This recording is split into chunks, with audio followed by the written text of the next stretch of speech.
కోడలిగా ఆ ఛాయాదేవింట్లో అడుగు పెట్టేలోపు నువ్వు లేచి నడవాలే. నేనాడికి పోతే కొన్ని దినాలిడికి రాలేను గదా. అప్పుడు ఈ పనులన్నీ నీకెవరు చేస్తారు? చాలా ముందు సూపుతో ఉన్నావు బిడ్డ. ఉండాలి గదా నాయనా. గా సెంటర్లో జాయిన్ అయినాక ఫస్ట్ టైం ఛాయాదేవి నన్ను చూసి జాలిపడ్డది. నా మాటలకు జరంత ఇంప్రెస్ కూడా అయ్యింది. ఇయ్యాల కూడా నెగోషియేషన్ గురించి చెప్పింది. నెగోషియేషనా? ఛాయాదేవికి ఇష్టం లేదే నెగోషియేషన్ కదమ్మా. అవునాయనా, అప్పట్లో అన్న మీద కేసు లేకుండా చేయనీకి నువ్వు ఆమెతోని చాలా మాట్లాడాలని చూసినావు. కానీ ఆ ఛాయాదేవి వినలేదు కదా. ఓ ఛాయాదేవి కోర్టు మెట్లెక్కి మన జీవితాల్ని బావిలోకి నూకేసింది. నీతులు చెప్పేటోడు పాటించడు అననీకే ఆ ఛాయాదేవే ఎగ్జాంపుల్ నాయనా. దాన్ని నేనెట్లా వదులుతా? నా అన్నని దూరం చేసింది. నా అమ్మ దిగులతో సచ్చేలా చేసింది. కోర్సు పూర్తయ్యేలోపే ఛాయాదేవి ఇంప్రెషన్ కొట్టేస్తా. ఆ ఇంటికి కోడలిగా పోతా. మరి గోపి సంగతి ఏంది? అదే చిన్న కష్టంగా ఉంది నాయనా.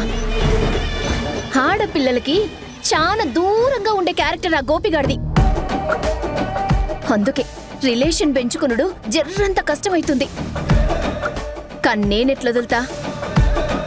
గోపికి ఎట్లుంటే నచ్చుతుందో నేను కూడా అట్లనే మారతా. ఆ గోపి మనసులో స్థానం సంపాదిస్తా. నేను చూస్తా ఉంటే ఆశ్చర్యంగా ఉంది బిడ్డ. ఆడుతా పాడుతా ఎట్లుండేదానివి. మీ అన్న చావు నీ ముఖంలో ఉండే సంతోషాన్నంతా ఆవిరి చేసింది. ఆ ఛాయాదేవి మీద పగ కోసం నువ్వు పూర్తిగా మారిపోయినావు. అలవాట్లు, ఆశలు, కోరికలు అన్నింటినీ మార్చుకున్నావు. సిచ్యువేషన్కి తగ్గట్టు నిన్ను నువ్వు మార్చుకుంటూనే ఉన్నావు కదమ్మా. అదే నీ స్పెషాలిటీ. అవును. సర్నైనా, బాగా పొద్దు అవుతుంది. నువ్వు ఇక వండుకో.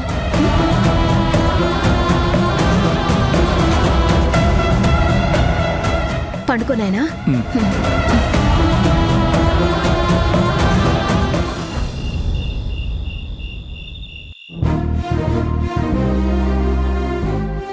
ఎరా భోంచేసావా? నేను తింటాను లెక్క, నువ్వు తిను. మీ బావగారు పిల్లలు అప్పుడే తినేసి ఉంటారు. అత్తమ్మకి వయసైంది కాబట్టి కొంచెం తొందరగా భోంచేసేసింది. నాకెవరో ఒకళ్ళు తోడు కావాలి కదా భోంచేసేటప్పుడు. నువ్వు తప్ప నాకెవరున్నారు చెప్పు? కూర్చోరా.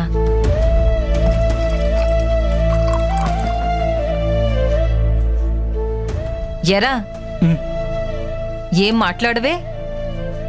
ఏంటి నీకూడా నా మీద కోపం వచ్చిందా? అదేం లేదక్క, ముందు నువ్వు భోంచే. అలాగే.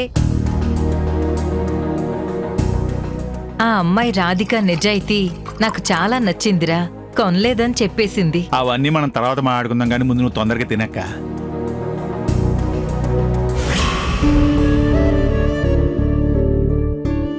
ఏంట్రా ఎప్పుడూ లేంది తొందరగా తిను అని నన్ను ఒత్తిడి పెడుతున్నావేంటి? ఏమైందో చెప్పు. బావ భోంచేయలేదని చెప్తే అక్క కూడా తిందో. నిన్నేరా? అబే ఏం లేదక్క, చాలా లేట్ అయింది కదా అని. రే ఇప్పుడు నిజం చెప్పు. అంటే అక్క అది అన్నం సరిపోదనుకుంటున్నావా ఏంటి? రోజు వంట చేసేదాన్ని నేను, నాకు తెలీదా? కావాలంటే చూడు ఎంత అన్నం ఉందో.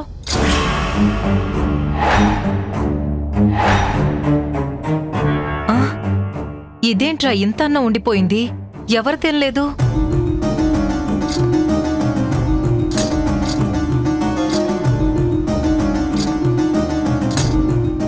కూరలు కూడా చాలా ఎక్కువ ఉన్నాయి. ఇంతకీ ఎవరు భోంచేయలేదు? ఈ ఇంట్లో నువ్వు పెడితేనే అందరూ తింటారేంటి? ఎవరికి ఆకలిస్తే వాళ్ళు తింటారు. ముందు నువ్వు భోంచే అక్క. ఈ టైం దాకా ఎవరికి ఆకలేదబ్బా? ఎవరు తినలేదు? అది తమ్ముడు నిజం చెప్పు, పిల్లలు తినలేదా? పోనీ అత్తయ్య గారు తినలేదా? లేదక్క, వాళ్ళు తినేశారు, నువ్వు తినక్క.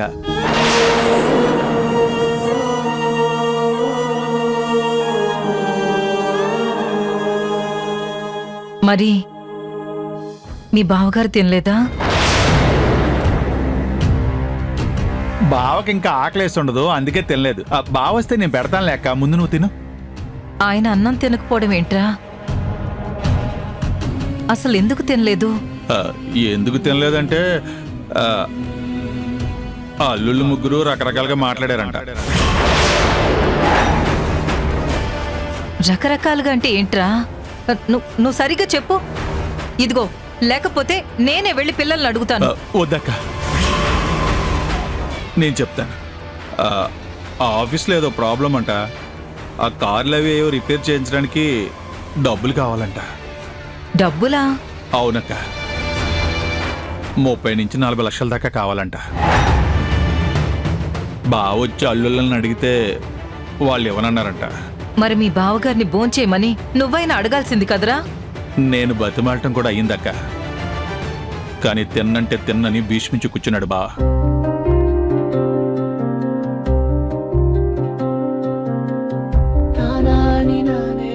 అక్క, నాకు తెలుసక్క, ఈ విషయం చెప్తే నువ్వు భోంచేయవని, అందుకే చెప్పలేదు. ఆయన తినకుండా నేనెలా తింటాన్రా?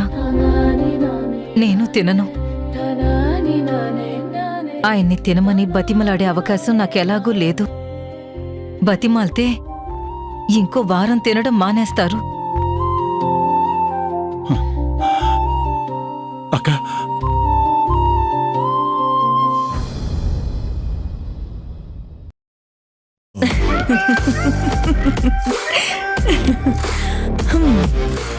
ఏంటి, జీతం తీసుకునే ఆఫీస్లోనే ఎప్పుడు అప్పర్ హ్యాండ్ ఉండాలి అనుకునే నీకు నువ్వు ఫీజు కట్టి జాయిన్ అయిన సెంటర్లో అవమానాలా?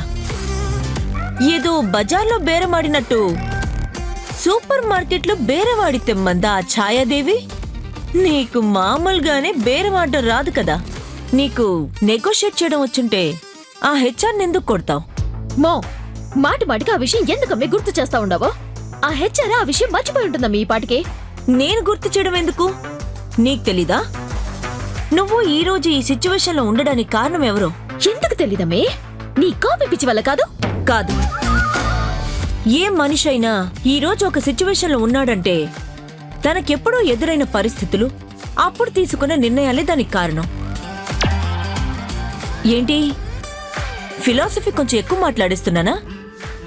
కానీ నిజాలనేవి ఇలాగే ఉంటాయి. మరి పొడిగట్టు మీద నిలబడి బురదల ఈత కొట్టేవాడికి సలహాలిచ్చే మాదిరి ఉందమ్మీది.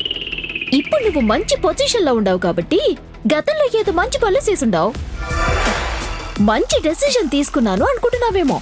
కాదు, టైం, జస్ట్ నీ టైం బాగుండదంతే. మనిషికి టైం అనేది గడియారంలో ముళ్ళు లెక్కమ్మే. ఎప్పుడూ ఒకే చోటు ఉండదు. ఏదో ఒక రోజు నీ టైం కూడా అంతే. ఓ నందిని, నందిని, నేనేమో నువ్వు ఇంకా ఇంకా హైట్స్ చూడాలనుకుంటే నువ్వేమో నా పతనం కోరుకుంటున్నావు. పర్వాలేదు, కానీ నువ్వు ఒక పాయింట్అవుట్ చేయాలి. పెద్ద పెద్ద కార్పొరేట్ సామ్రాజ్యాలు కూలిపోయేది ఎంప్లాయీస్ కోరుకోవడం వల్ల కాదు. అవచ్చమే, కానీ ఎన్నో కంపెనీలు కార్పొరేట్ పోటీలో నిలబడేది, ముందుకు పోయేది నాలాంటి ఎంప్లాయీస్ తెలివితేటలతోనే. బాసులంతా అది కూడా గమనించాలమ్మే. ఇప్పుడేంటి, నిన్నేదో ఒక మాట అన్నంత మాత్రాన నువ్వు ఆ సెంటర్ వదిలేసి వచ్చేస్తానంటావా? అక్కడ పెట్టిన కెమెరాలేం చేస్తావు? ఆ డేటా తీసుకొచ్చి మాకివ్వవా? ఇంతకాలం పెట్టిన ఎఫర్ట్స్ మొత్తం బూడిదలో పోసిన పన్నీరు చేస్తావా? నో నో, నీ పని పూర్తి చేస్తా, చెయ్యాలి కూడా. అది కూడా నిన్నే ఇన్స్పిరేషన్ గా తీసుకుని. ఎందుకంటే ప్రపంచం కాలిపోతున్నా నువ్వు ఒకటి ఫిక్స్ అయ్యి ఫిడల్ వాయించినట్టు చేస్తుండవు చూడు, నేను కూడా దాన్ని ఫాలో అవుతాలే. ఇంకెప్పుడైనా ఆ సెంటర్ల నుంచి బయటకు వస్తానన్నానా, నా నాలుక కోసేసుకో. ఏడేళ్ల కట్టం వచ్చినా సరే అన్నీ గుటకాయ మింగి ఊరుకుంటా. ఆ సెంటర్ తాలూకు టోటల్ డీటెయిల్స్ ని కాపీ చేసి నీ చేతిలో పెడతా. ఈ విషయంలో నన్ను నేను మార్చుకుని ముందరికే తొక్కుకుంటూ పోతా. అవసరమైతే కాస్త తగ్గుతా. సూపర్ నందిని, నువ్వు నన్ను అన్ని మాటలు అంటున్నా నిన్ను చూస్తుంటే ముచ్చటేస్తుంది. ఎందుకో తెలుసా? ఇంత జరిగినా నీ ధైర్యం, కాన్ఫిడెన్స్ ఏమాత్రం తగ్గకుండా మాట్లాడుతున్నావు చూడు, అందుకు ముచ్చటేస్తుంది. 1 minute. ఏంది అవలేదా నీ ఫిలాసఫీ? ఇంకేమైనా చెప్పాలా? ఒక కాపీ కొట్టిన డైలాగ్ చెప్తా నందిని, గుర్తుపెట్టుకో. ఎక్కడ నెగ్గాలో కాదు, ఎక్కడ తగ్గాలో తెలిసినోడే గొప్పోడు. నీకోసమే చెప్పాను. దీన్ని ఎక్కడ కాపీ కొట్టానో తెలుసు కదా.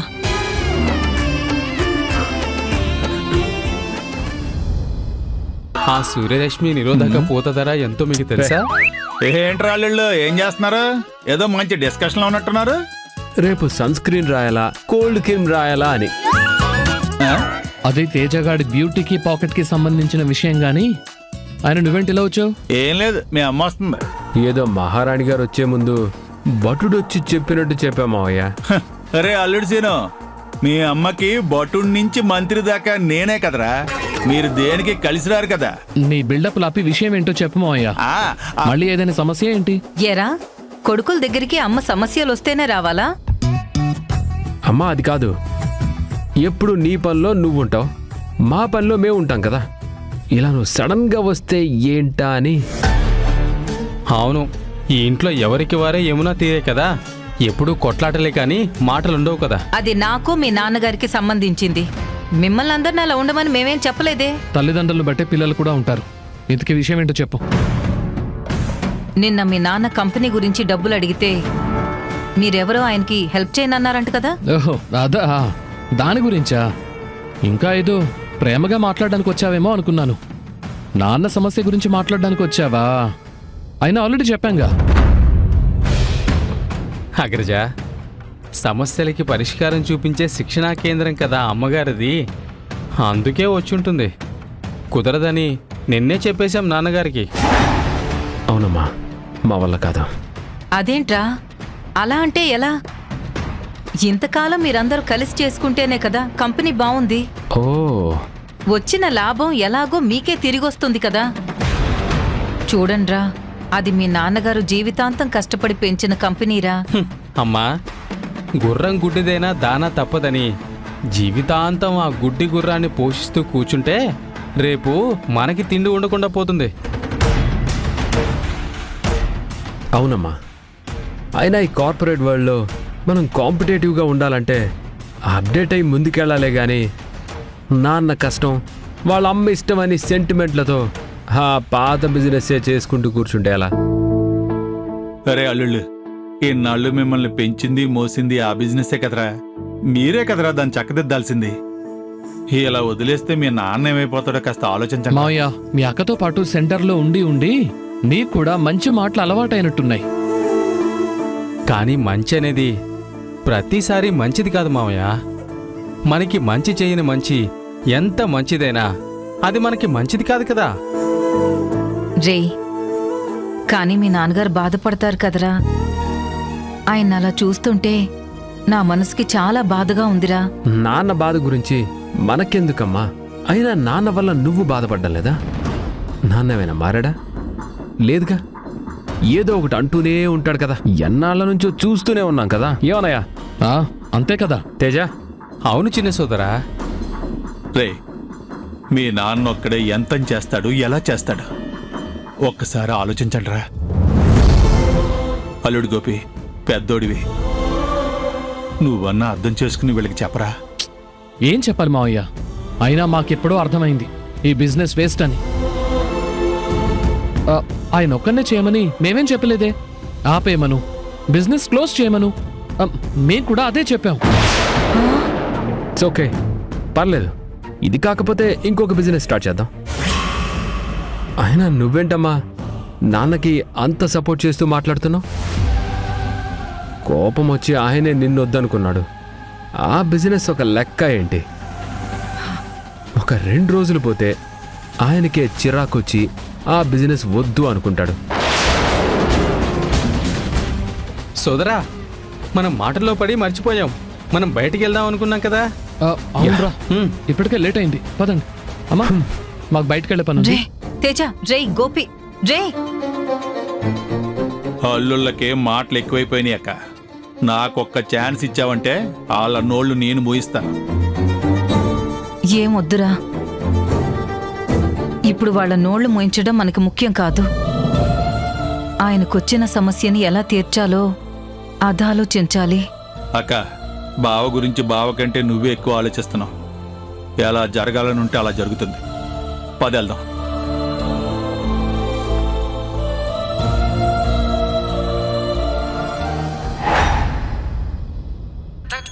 ఇప్పుడు age is just a number, మీకు తెలుసా? తెలుసండి. అయినా భార్యాభర్తల మధ్య ఏజ్ డిఫరెన్స్ గురించి మాతో ఎందుకు మాట్లాడుతున్నారు? ఏం లేదు, సొసైటీలో పెళ్లి కాని అందమైన ఏజ్ బార్ అబ్బాయిలు చాలా మంది ఉన్నారు కదా. మీలో ఎవరికైనా అలాంటి సంబంధం వస్తే రిజెక్ట్ చెయ్యొద్దు అని చెబుదామని నా ఉద్దేశం. అదెలా కుదురుతుంది? అంకుల్ గడిని మేమెందుకు చేసుకుంటాం? అలా హట్టింగ్ గా మాట్లాడకూడదు. ఏజ్ అనేది జస్ట్ నెంబర్ అని చెప్పాను కదా. పెళ్లి విషయంలో అలా కుదరదండి. మా ఏజ్ కి 1 లేదా 2 సంవత్సరాలు పెద్దవాడైతే చాలు. మీలా 40+ అంటే కష్టం. పదవే. నాకు మొన్నే కదా 20 దాటి 19 వచ్చినాయి.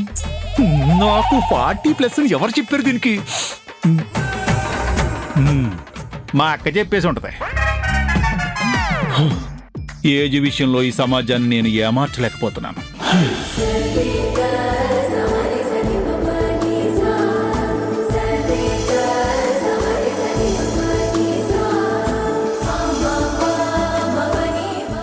ఏంటో పెళ్లి కొడుకు పెద్దవాడు అయిపోతున్నాడు, పెళ్లి కూతురు దొరక్క ముసలోడు అయిపోతున్నాడు.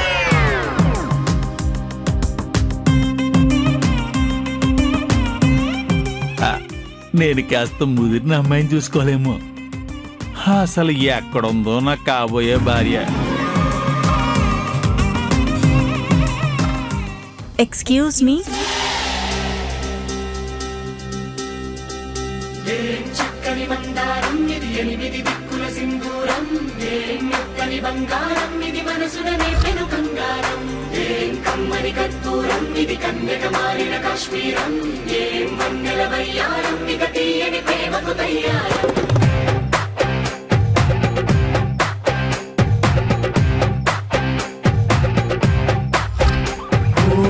ఆకాశం అమ్మాయి అయితే నీలా ఉంటుందే, నీలా ఉంటుందే. ఓ ఆనందం అల్లరి చేస్తే నాలా ఉంటుందే, నాలా ఉంటుందే. వానల్లే నువ్వు జారగా, నీలల్లే నేను మారగా, పగల్లే నువ్వు నేను చేరగా, పడి వరదై పొంగి సాగరమవుతుందే. Hi, you Duryodhan? యా, దడక్ దడక్ ధనాధన్ Duryodhan. Nice name. I know. ఎవరు nice name please? My name is Monika.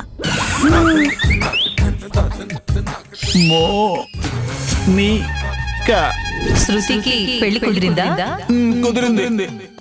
అయితే పెళ్లి కుదిరిన అమ్మాయినే రమ్మను. ఓ నువ్వా? పెళ్లి కుదిరిన మోనిక? ముదిరిపోయిన ముంజికాయలా ఉన్నావని మనసు పడ్డాను కదే. ఏం కావాలి? हमको एडमिशन चाहिए. నువ్వు హిందీయా? क्यों? క్యూం లేదు, క్యూఆర్ కోడ్ లేదు. తెలుగు రాదా? ఎందుకు రాదు? తోడా తోడా వచ్చు. మిగిలింది ఎక్కడ నేర్చుకుంది కానీ ముందు నువ్వు లోపల తగలడు. క్యా? అదే లోపలికి నడువు, అందరు జావో అంటున్నాను. మ్యారేజ్ కుదిరిపోయిన మోనిక నాకు మ్యారేజ్ ఫిక్స్ అయిందని బార్ బార్ బోల్తా హై. वो कैंसिल हो गया। क्या नहीं कैबेजी नहीं, हमारा मैरिज कैंसिल कर दिया। ఏంటి మ్యారేజ్ క్యాన్సిల్ అయిందా? హనీమూన్ కి కొండల్లోకి రానన్నాడు. ऐसा नहीं है दुर्योधन जी, వాడికి వేపకాయ అంత వెర్రి ఉన్నది, इसलिए कैंसिल कर दिया। ఓ, మంచి పని చేసావు. లోపలికి వెళ్ళు. మ్యారేజ్ క్యాన్సిల్ అయిన మోనికా. Thank you. అవును, మొన్న అప్లికేషన్ తీసుకోవడానికి తుమ్ నై ఆయా క్యూ? उस दिन एप्लीकेशन के लिए मेरा पप्पा आया। आहा, तुम जाओ जाओ जाओ।